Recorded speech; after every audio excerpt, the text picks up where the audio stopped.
Well, we're pumped that you're here with us today. I think you're here on a good Sunday. We appreciate everyone that's tuning in by the live stream and watching also this morning. As I mentioned, I believe that you're going to be pumped up this morning. I believe that we're going to be able to help you with what we want to share. And got a great first experience. We were wall to wall with people. We got a great crowd in here. And how many know it's good when you have a challenge of space, right?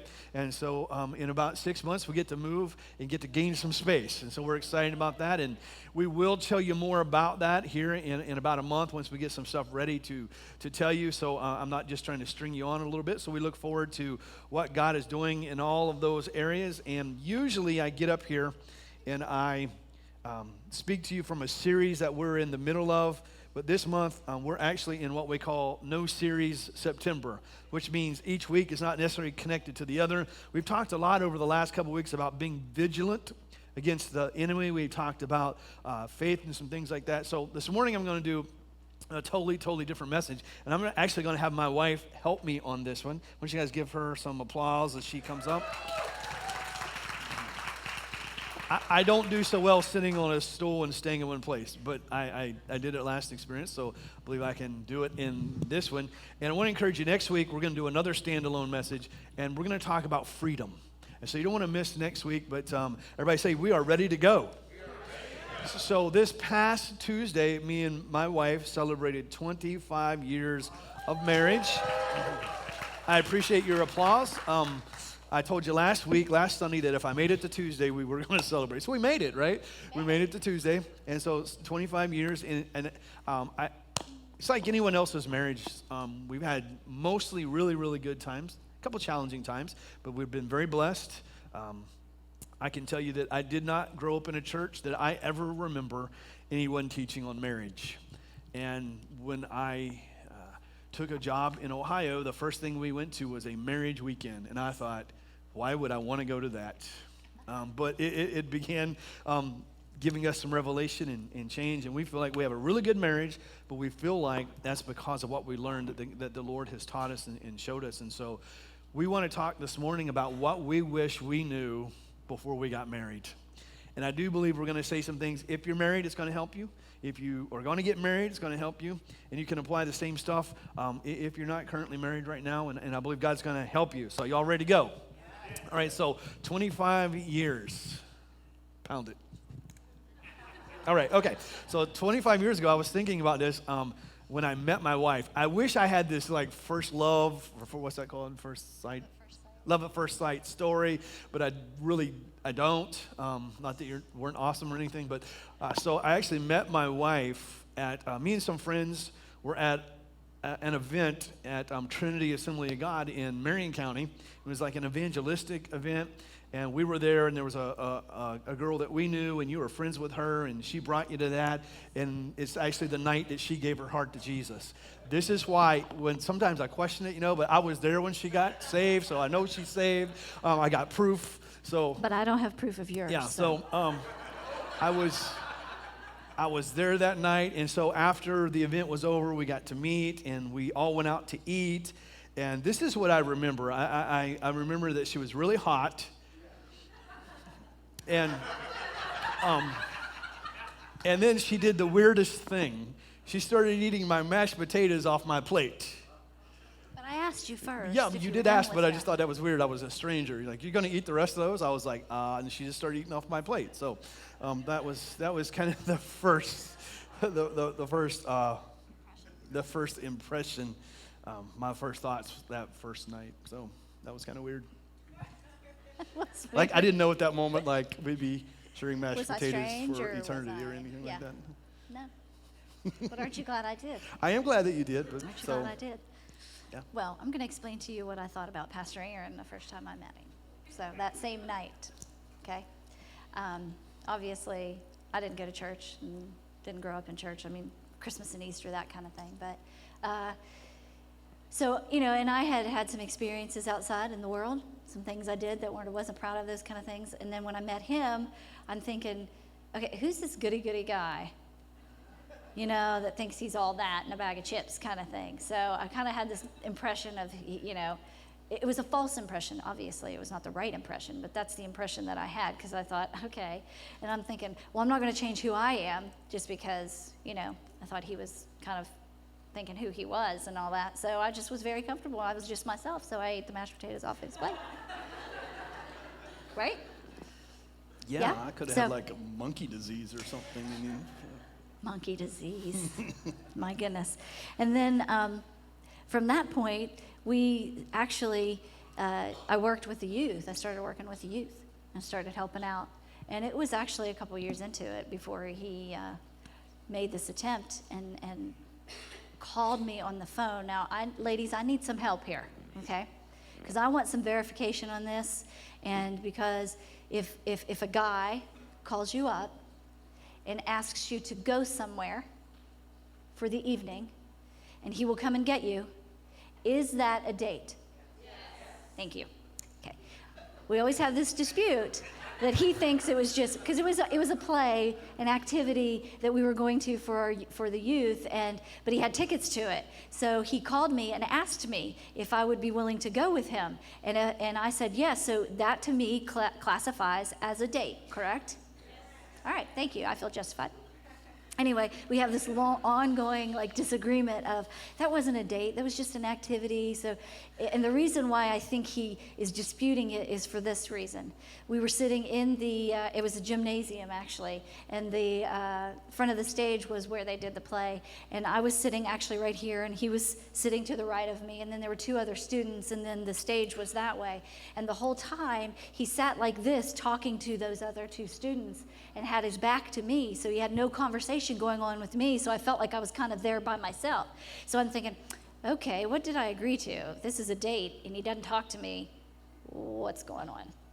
Is there something wrong with me? Is there something wrong with him? And then I thought, you know what, it doesn't matter, I'm just going to enjoy the play. I was playing hard to get. Yeah. Really hard to get. And so after that, he said, hey, would you like to go get something to eat? So I'm thinking, okay, this is really classifying as a date, but you're acting really not like you're on one. So we went, we got something to eat, and then he started talking to me. So I started thinking, okay, maybe not. Well, then it was like a month later to the day, because that day was actually April Fool's Day, so I thought it was a joke. Because if you know him in any way, he does prank you, or he'll tell you something and make you believe something, not because he's lying, but because he likes to joke and he likes to razz people and that kind of thing. So I thought, okay, maybe this was just part of that. Because then on the second date, which was a month or 30 days later, he asks me out on what he says was the first date. So, first one was practice. Yes, the first one was practice, I guess, on your end, not on mine. So then we had great conversation, and we talked about things, but then he actually went into this story, which I want to make sure I say this. He went into this story, and I'm like hanging on every word because, first of all, he's a great storyteller, meaning he can captivate you, he can keep you going. And I'm listening to this, and I'm listening to this, and I'm thinking, oh my gosh! And he tells me this thing, and at the end, it was horrible. The ending was horrible. I'm like, oh my gosh! And he goes, oh, that was just a joke, by the way. So I'm like, I can't believe that you told me this whole story, and I'm enthralled and listening to this. So I knew this was going to be an adventure. And it has been for 25 years, been an adventure. But you know what? It's been a great adventure. And that's kind of how it started and how we started dating. And we just kind of had an opportunity just to get to know each other better. And actually, the dating process got so much better. So if you're worried out there, it did get better, and it just keeps getting better and better because he's actually really good at dating. But the first one, which I classify as the first one, was not the greatest. But you know what? We won't go on that track record. We're going on the track record of the ones after. Amen? So that's kind of how we started dating, and we got to know each other a lot better. And then as it went along, he was one that always planned, and he was always a planner for the youth ministry. And so what he would do is, because he was single, he could plan something every weekend because there weren't any other obligations. So he actually had things planned every weekend. So as a leader, we had something going on every weekend. And I'm thinking, man, that's a lot, but okay, this is good. We're winning students to Jesus, and it was real exciting, that kind of thing. And there was a lot of energy and everything. And so he actually had planned something on my birthday weekend. You can tell I have no game, right? I have So- zero game. You have game. You got better. I encouraged you. Got better. You got better. There's things we didn't know, remember? And so he had planned something afterwards. So the way he said it was, okay, I know we've got a retreat this weekend, and I know it's your birthday, but I got something planned next weekend. Is that okay with you? And I'm like, sure, that's fine. I mean, I'm pretty patient. I'm pretty understanding. And I'm thinking, okay. So what I had really wanted was a camera. And I know that's really strange. There's a point to this part of it. So stick with me. I wanted this camera. And he asked me what I'd want, and I said, I really would like to have a camera, that kind of thing. So I'm getting all excited. That weekend came, and he did a lot of planning for this weekend. And I thought, this is great. So he takes me to Pittsburgh. And I'm like, that's awesome. He's going to take me to Pittsburgh, even though it's February and it's frigid. He's taking me to Pittsburgh, and he said, I'd like to go up on the monorail and go to Mount Washington. There's several different overlooks. Has anybody ever been there? There's overlooks, and yes. So he takes me on that. Well, I'm in heels and hose, not knowing that I was going to walk for miles to this point. And I'm thinking, okay, that's all right. It's all right. So I'm freezing. We actually ducked into a restaurant real quick. I got to tell this. I don't know why. I just enjoy this. Got to tell this. We ducked into this restaurant. I actually went into the bathroom, and I took my shoes off and my hose off, and I ran my feet under hot water because they were freezing. I thought, I am not going to make it to the point he wants to get at if I don't have some kind of heat on my feet, or my toes are going to fall off. He didn't know that for years. I think just the last couple of years I told him, he goes, you did what? I said, they were frozen. Like I had to be able to walk to get where you were taking me. So lo and behold, I came back out. That's why he wondered why I was so long in the bathroom. And so we went to the point, and we were in one of those overlooks, and it overlooked Heinz Field, right? So How's that for go romantic? figure. And so he actually really had this really planned out. And there was this box, and it looked like a camera, and I'm thinking, yes, he got me a camera. I'm so excited. So then he goes and he hands it to me, and I open it up, and it's a Bible. And I was like, great, that's awesome. And I do love the Bible. So it wasn't the fact that he got me a Bible, but it was the fact that it wasn't a camera. But you know what? It was okay, because he took it away from me, and he opened it up. And the first time he ever told me he loved me, he actually read 1 Corinthians 13, the love chapter. So he opened it up to that, I and know, in I'm cheesy. that, no, it was really sweet. He opened it up to that, and in between the pages there was a ring. And he got down on his knee, and he asked me to marry him. So camera was wiped out. It was all good. I was okay. I had a diamond, which I love jewelry, by the way. But anyhow. And she so said nothing. I said She nothing said for a nothing. few She minutes, just, oh my absolutely God. nothing, because I was Well. shocked. I was stunned. I was going through these challenges of emotion. I didn't get a camera, but I got a ring, that kind of thing. I know that's really silly, Buy you a sticky but it camera. happened. So, and he more than made up for it, obviously. But, and I remember just being very silent for a minute, not knowing what to say, and then all of a sudden, all that could come out was, oh my gosh, oh my gosh, oh my gosh, oh my gosh. And I did say yes, obviously, and he did ask me, and I said yes. 25 years later, here we are. But I also remember this when we were driving home. He called his parents, and this was when cell phones first came in, and you had this bag phone. Has anyone ever seen the phone in This the big bag with the antenna? Oh, Lord. That's something else. Yeah. Anyway. And your mom, I think, asked you, well, what did she say? And you told her. She didn't say anything at first. Isn't that how it was? Like you had asked him, his parents are in the room here, and wanted to know, like, well, what did she say? And he said, well, she didn't say anything at first. And then all I got out was, oh my gosh, oh my gosh, oh my gosh. And then I said, of course, yes. So, and here we are. I know that's kind of like a long story, but you had to have some details. So it kind of gives you an idea from where we progressed with the first date to where it ended up, where he had asked me to marry him, and he's been wonderful ever since. This all started with mashed potatoes. It did. Started with mashed potatoes, but that's how we got engaged, and that's how we ended up getting married, so and that all was that fun February. stuff. That was February. We got married in September. In September, and Yeah. we put a lot of time, energy, and attention, like everybody does, into a big church wedding. Yeah.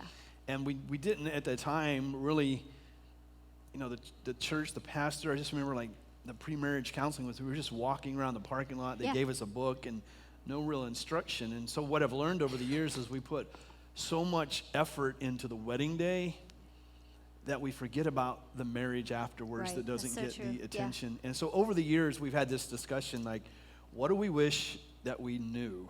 What do we wish We would have known. we yeah. would have known? What We've would had we that have done information. differently? And we always come back to this answer, that we just didn't know certain things. And I think that, you know, there are a lot of you who have been married longer than 25 years. Obviously, you could probably do this better than we're doing, but Yes. I'm sure you have things that you would have done different. But we just kept coming back to that same answer. I wish we'd have known some things differently, and I'm sure we all can say that. So that's the essence of what we want to share here just for a few moments. These 3 things that we wish we would have known before we got married. Yeah. And I want to read to you from the book of Genesis, verse 18, 19, well, a few verses here. It says this in verse 18. And the Lord God said, it's not good that man should be alone. I'm going to make him a helper. Everyone say helper? Helper. That's comparable to him. So out of the ground, God formed all the beasts, all the birds, and he brought them to Adam, and whatever Adam called them, that's what its name was. So Adam gave names to all the cattle, the birds, the beasts of the field. But for Adam, there was not a helper. Everyone say helper. Helper. That's comparable to him. And so God, look what this says, because guys, here we are anointed to take naps. It's right here. The Lord God caused a deep sleep to fall on Adam. Ladies, when you're like, my husband just sleeps, he snores, it's because it's what we're called to do. It's right here in the Bible. And he slept so hard that God took a rib out, closed it up, and the rib which the Lord took from him, he made into a woman, and he brought the woman to the man, and he said, now this is bone of my bones, flesh of my flesh. She'll be called woman because she was taken out of man. Therefore, a man leaves his father and mother, is joined to his wife. They become one flesh. They're both naked, the man and the wife, and they're not ashamed. And so this is kind of the story of God's intent for marriage. And I want to, under the umbrella of this statement, that there are things we wish we knew that we should have been intentional about. And we just didn't know. So what I mean by intentional, it takes some effort and energy in a relationship, mentally, physically, emotionally, and spiritually. And we've learned this, that we wish earlier we'd have known more about this, but it has taken some intention in these areas to make our marriage better. So these are the 3 things that we wish that we would have been more intentional about. Number 1 is to be more intentional about developing partnership. Here's Adam, he's in the garden. This is before sin had entered, and he got to walk with God without broken fellowship. And God brought him all these animals, and he named all of them. And God said, even though I walk with you, even though I made all these animals for you, there's not one who is a partner. And that's what the word helper means. A partner, it means someone made just for you is what it means. And so what we see from this scripture is that God knew what Adam needed. And so he made Eve for Adam and Adam for Eve. And they're to share life together. And that's what marriage is all about. Now, in saying that, no one ever told us that you have to put some effort and some energy and some intention into partnering. I just thought she's hot. I love her. We got married. It's all gravy after that. I had no idea what I was doing, and no one told me any different. And then I realized one day into the marriage that it took, I hate to say it this way, but it does take work. It does. Anyone that has a good marriage, you put work into it. You sow seeds into it to get a harvest from it. And so in saying that, let me just say a couple of things. One is this, that it's really good when you're opposite, Yeah. and we are Opposite. polar opposites. And I just used to think, I don't know if I ever said this out loud, but I think I just used to think that you were going to think like me and have my perspective. And when I realized that you didn't, I thought you were weird, you were wrong. I just needed to convince you of the right way to do things. And I realized that opposites are actually, Jimmy Evans said it this way, if you're both the same, then one of you is unnecessary. And so it takes both of us as opposites because you have strengths where I'm weak and vice versa. So I want to ask you this question. How do our strengths help out each other's weaknesses? Because we came from 2 totally different backgrounds. We're 2 totally different people, 2 totally different thought patterns. And how do our strength and our weaknesses help each other? Well, I know a couple different things with the way, especially on the emotional level. I'm more emotional and sensitive about things and I feel a lot, and he's not that much of a feeler. So there were areas that where I was strong in that he needed to have that, and where he is strong in, like in the confidence and the security and the stability, is the thing that I needed. And so in those weaknesses, we can look at that in ourselves and think, oh, we're not good enough for them because we're not like them. And that's really not the way that God wants you to see that, because what I bring to this and what he brings to this actually creates what is whole. And God brings two halves and makes it a whole. And we don't look at it like that. We start to repel one another because we think, well, you should think this way, or you should do this, or you should do that. And really, those are expectations that are false too. Because if I was just like him, really, we would be at each other all the time, because we'd never gain any ground. And if he was just like me, we'd be at each other all the time, because we would never gain ground. Because the difference that I have and the difference that he has really brings strength, and it brings oneness, or wholeness is what it is. So you take two halves that are different and you bring them together and you make a whole. And so that's the way that I believe that God wanted marriage to be. Where he is weak, maybe and it's a weakness, but it's not a weakness to where he's not able to understand, is a lot of emotional things and relational things that maybe it doesn't see, that I bring that dynamic in and help him to see, so that he gets understanding, so that we can actually gain ground, and vice versa. In the security area, the confidence area, he has helped me tremendously, especially through the word of just understanding, how God desires for you to be confident in God and to do these things and walk those things out. So that's so important that you understand that two individuals, when they become one, they make a whole. So I think in those areas you have to understand that it's not because you're not good enough, and it's not because you're not right for one another. Actually, you're absolutely right for one another if God ordained your marriage, and you always have to have intention in that. So I think that's the key that we've always talked about, is just being very intentional. Even though early on we didn't know these things, we naturally are just committed, loyal people. Thank you, Jesus, that we were. Because had we not, we might not have stuck it out long enough to find out there has to be intention in order for it to be successful. So those kind of things are very, very important too. Don't give up on one another. If God brought you together, he brought you together for a reason. And day in and day out can get very mundane, and it can get very taxing on you. But you've got to come back to the real thing and the picture of why you're together. And you've got to look at it from the perspective. And I've had a lot of almost like epiphanies lately of just, the big picture is here. He brought us together for a purpose. We were created to be together for a purpose. So there has to be a purpose that we keep focused on. Because when you constantly are looking at your differences, then things are going to be different. But if you're constantly looking at the things that brought you together, then you're going to see the wholeness of it. And those differences are strengths. Yeah, absolutely. And that, we've said this before, but that debunks the soul myth. Yeah, it does. Soulmate myth, because people think, if I just find my soulmate, and you don't find your soulmate, you get married and you become soulmates, and you pour into your relationship. You're always, always, always developing partnership. And I want to hit this before we move on, that one thing that was a challenge for us is that as a couple, you should always be working, and you have to always work to come into agreement, which means you're always moving away from your single identity mindset. And we can be stubborn, we can be independent, and I guess that's pride at times. How have we worked through that challenge and learned to become partners, even though we can be a little bit stubborn? Well, or you can be a little stubborn, I should say. Yes, I can. I admit that. I think the biggest thing is what we've learned is we're very strong people. And we're strong because of maybe experiences and different things, but we're just naturally stronger people. And so there are times where we realize, okay, we're going to fight for our right a lot of times, and that's not how marriage works. You don't fight for your right.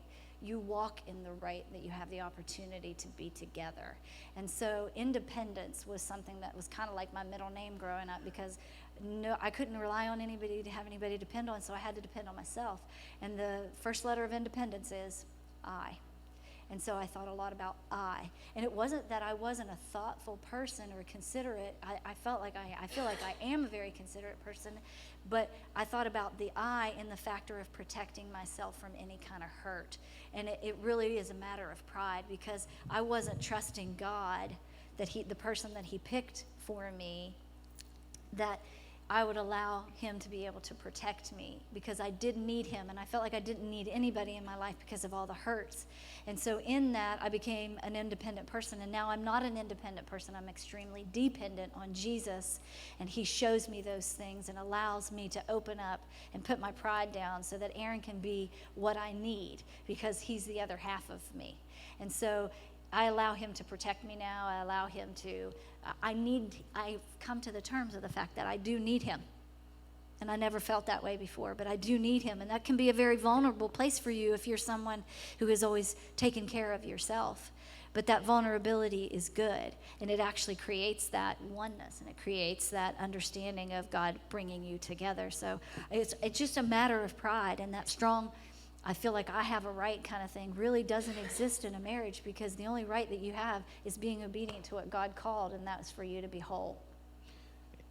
And with that, I would say this, and we'll share the second one, is I said it this way, I think, in the first experience, that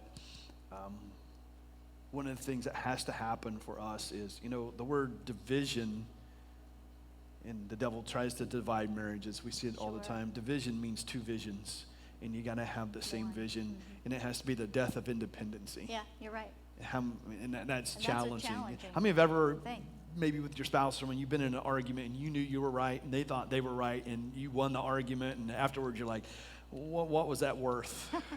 It wasn't worth, even though, yes, I'm right, it wasn't worth anyone ever, nobody. Okay, so here's the second thing we see in the scripture, not only developing partnership, but pursuing oneness. Yeah.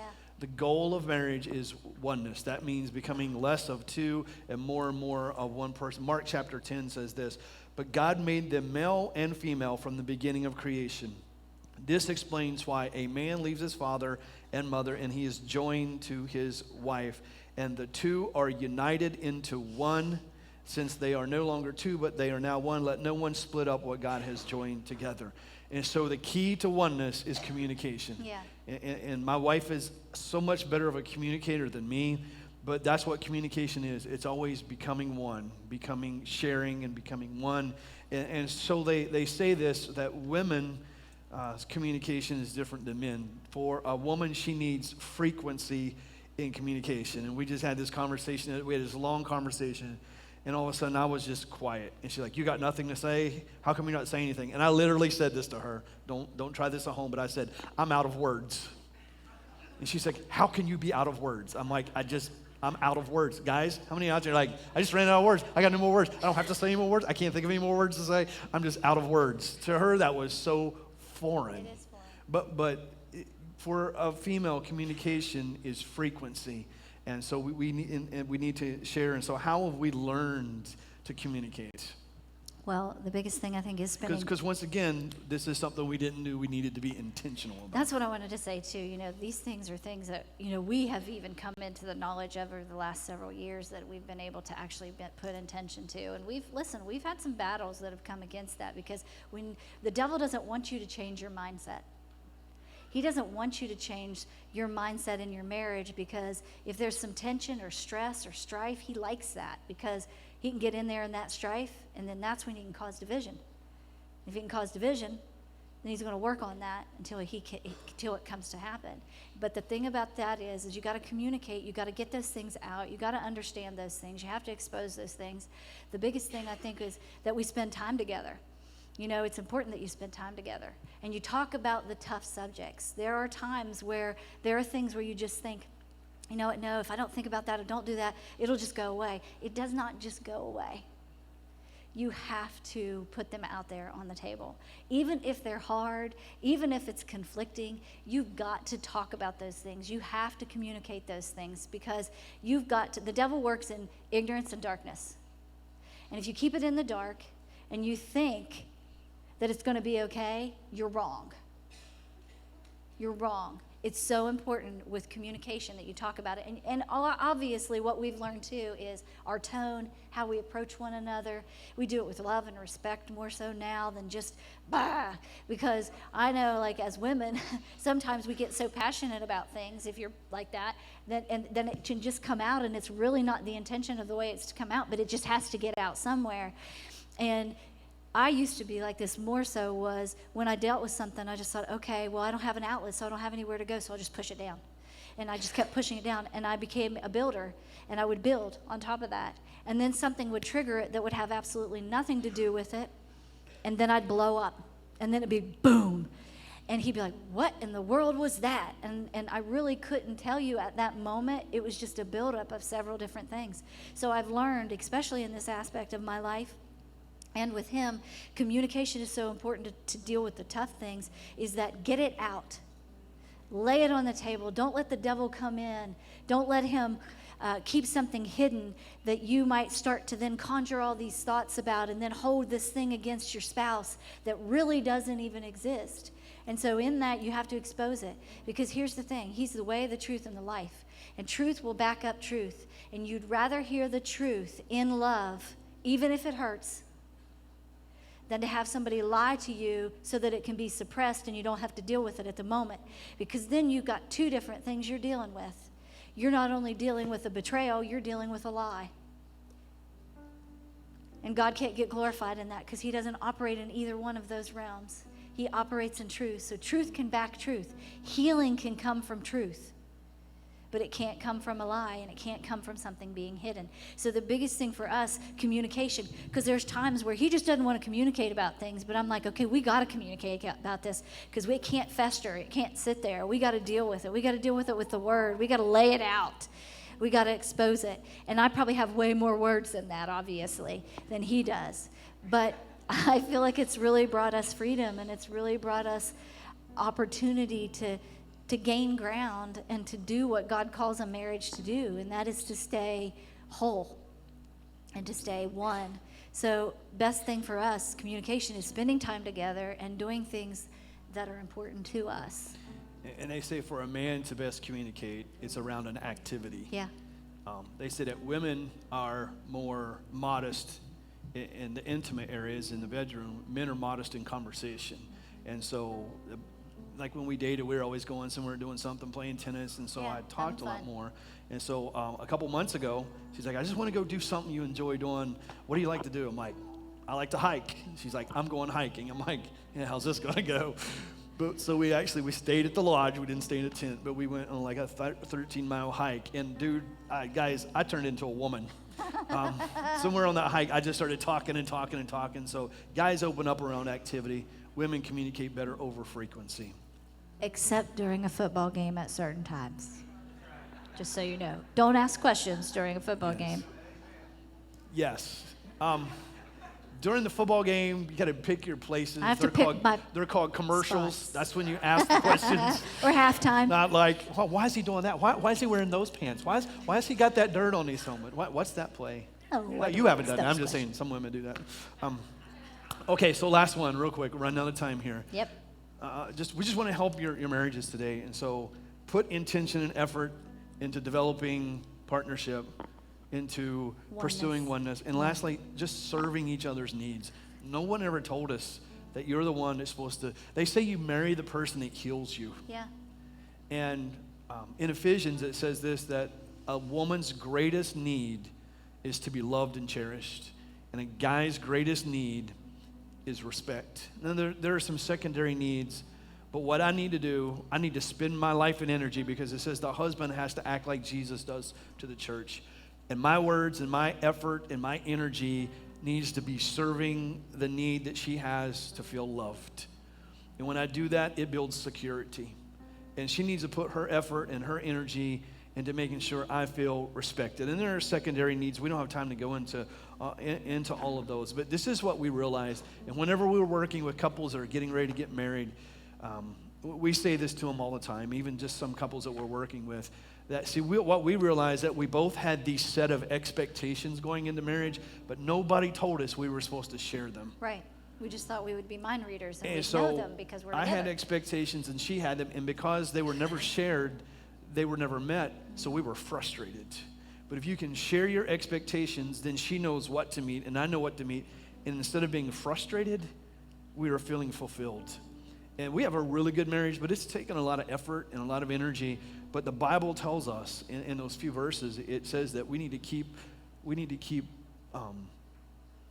pursuing or developing Yeah. this partnership. And it's not like we have it all together and, okay, this is the ultimate marriage or whatever, but what we do is what we've learned. We've been very diligent in applying it, and that doesn't mean we get it right all the time, but it means we just continue in that, and we continue to serve one another. And trust me, there are times you're not going to feel like serving one another. There are going to be times where you feel like you're right, you have a right to be served, when in reality, we have to take ourselves out of that spot and think about, okay, what is it that, like with him, what is it that he needs for me to do right now? If it's in the midst of a conflict, or if it's in the midst of, he has a challenge or something, I need to think, like, what does he need from me right now? Not what do I need in that moment. I need to think and prefer him over myself. So Even when your spouse least deserves it, absolutely, you need to serve them the most. Yeah. And the Bible talks about that. And I wanted to end with this thought this morning, and I put this down to close with. Did y'all get something good out of that this morning? There were so many things we didn't know. And you can get depressed over that. You can get discouraged over that. But it's something we found in the Bible that's throughout the Bible. And I'm so glad and so grateful to God for this, that God's a redeemer. yeah, Y'all believe that? He is a redeemer, which means this: the things that were stolen, the things that were lost, the things you didn't know, the things you missed.